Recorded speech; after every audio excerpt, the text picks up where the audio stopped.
Como controlar uma crise de ansiedade na hora que ela está acontecendo? Para começar esse vídeo, eu já vou dizer para você que a resposta está no próprio corpo.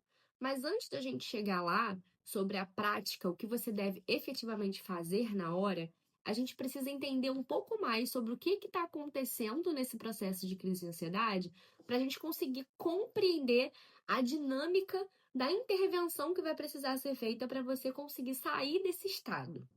Primeiro, que estado é esse? A gente precisa partir do ponto aqui da terapia haitiana, da terapia corporal, que mente e corpo são exatamente a mesma coisa. A gente tem uma energia vital que é expressa por duas substâncias: soma, que é o corpo físico, e psique, que é a nossa mente, os nossos pensamentos. Só que esses dois, por mais que às vezes pareçam que não são conectados, eles são a mesma coisa, expressões diferentes dos mesmos sentimentos. E o que está acontecendo efetivamente no nosso corpo numa crise de ansiedade? Pensamentos e emoções muito acumulados, né, que fazem com que a nossa soma, que o nosso corpo, também entre em colapso. Então, a ansiedade, uma crise de ansiedade, ela é geralmente sentida no corpo, através de palpitação, através de falta de ar, contração muscular, né? Tem gente que sente os músculos contraindo. Então, são suores, calafrios, sudorese, enfim, são vários sintomas que acontecem fisicamente. Sensação de pânico, sensação de morte, que acontecem numa crise. Esses sintomas físicos levam, inclusive, a algumas paralisias, né? As pessoas param de mexer em determinada parte do corpo, vão para o hospital achando que está tendo um infarto.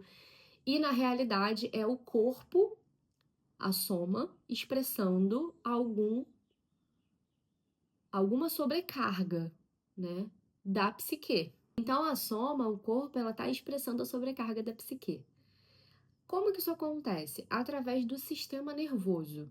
A gente tem o sistema nervoso simpático e o parasimpático. O simpático é o nosso sistema nervoso que deixa a gente em estado de alerta, estado que a gente chama na neurociência de luta ou fuga.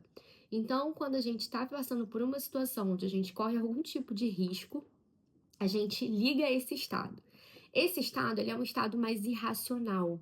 O nosso córtex pré-frontal, que é a parte da razão, da racionalidade, ele fica mais apagado e o nosso instinto mais animal é o que mais vai estar ativo naquele momento. Então, se você passar por uma situação de assalto, uma situação de acidente, né?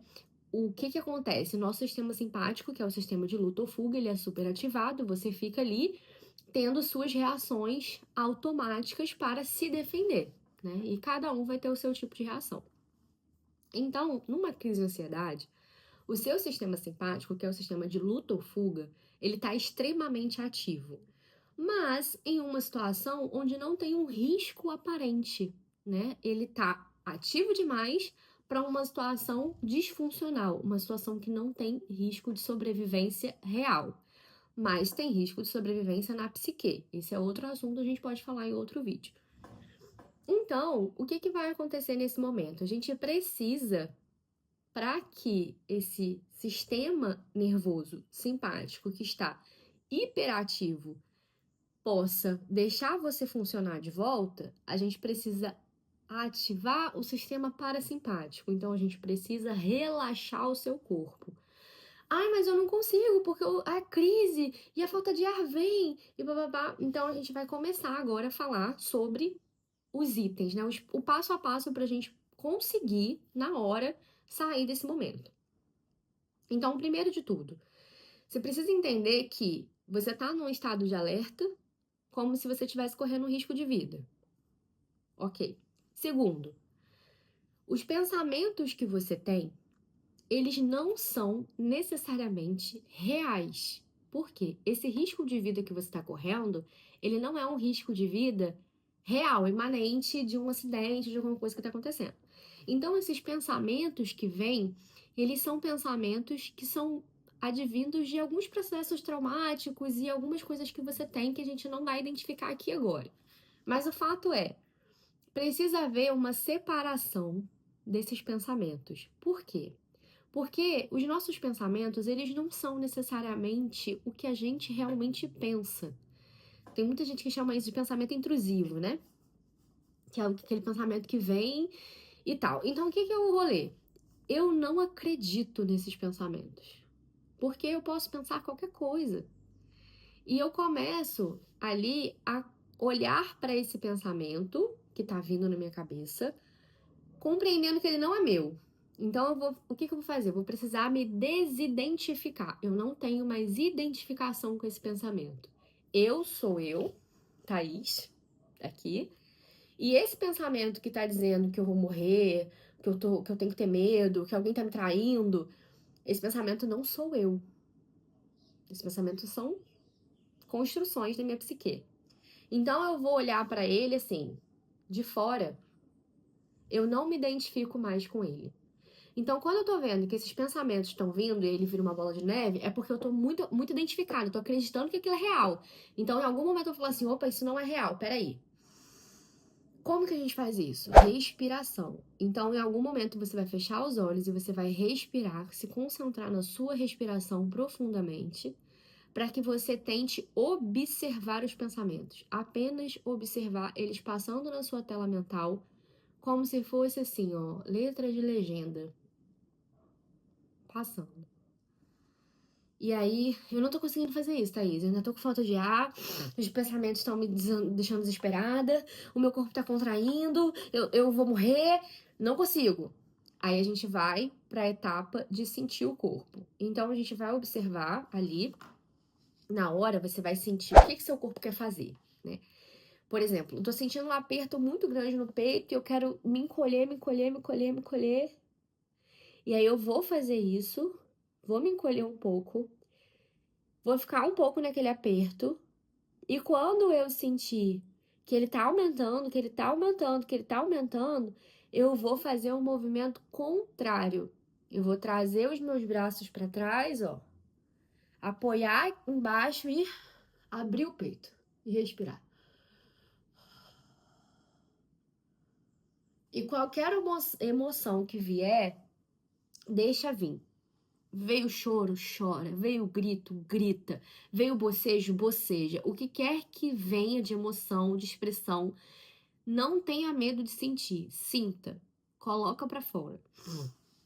E aí você vai começar a observar que conforme você for ficando mais calmo, mais calma, o seu corpo vai dando outros sinais e você vai atender a cada sinal desse corpo. Então, um exemplo, depois que eu fiz isso, chorei, solucei, eu senti que deu um alívio, aí a minha perna formigou. Então eu vou fazer algum movimento para minha perna. Eu vou levantar, eu vou agachar, vou fazer uma postura, eu vou alongar a minha perna. E assim, sentindo, deixa as emoções virem. Quando eu sinto que a minha perna parou de formigar, eu percebo que eu tô com as minhas mãos travadas. Então eu começo a movimentar a minha mão, até ela melhorar.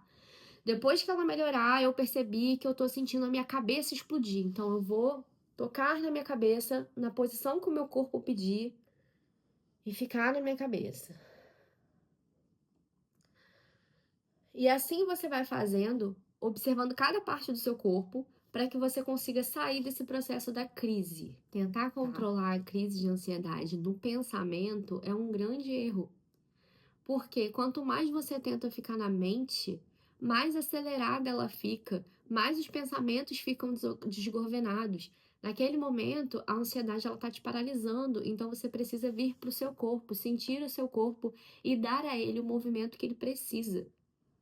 Se tá contraindo, alonga. Se tá tremendo, faz força. Se tá precisando jogar para fora, se chacoalha, mas sente as partes do seu corpo. E você vai perceber que vai ser um caminho muito mais tranquilo para você atravessar uma crise de ansiedade. Sem precisar de medicamento. É claro que se esse processo não for possível para você e você precisar do medicamento, é para ser usado, né? O medicamento serve para isso.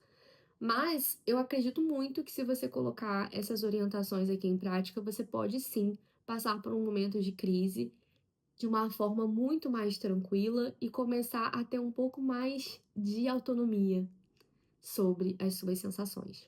Se você quiser ajuda nesse processo, se você quiser ajuda de acompanhamento terapêutico, eu sou psicóloga, terapeuta corporal, eu ajudo nesse caminho, atendo online, então é só você me mandar aqui no comentário que você quer entrar em contato comigo e a gente pode agendar uma entrevista para poder conversar um pouquinho sobre você, tá bem? Um beijo e até o próximo vídeo.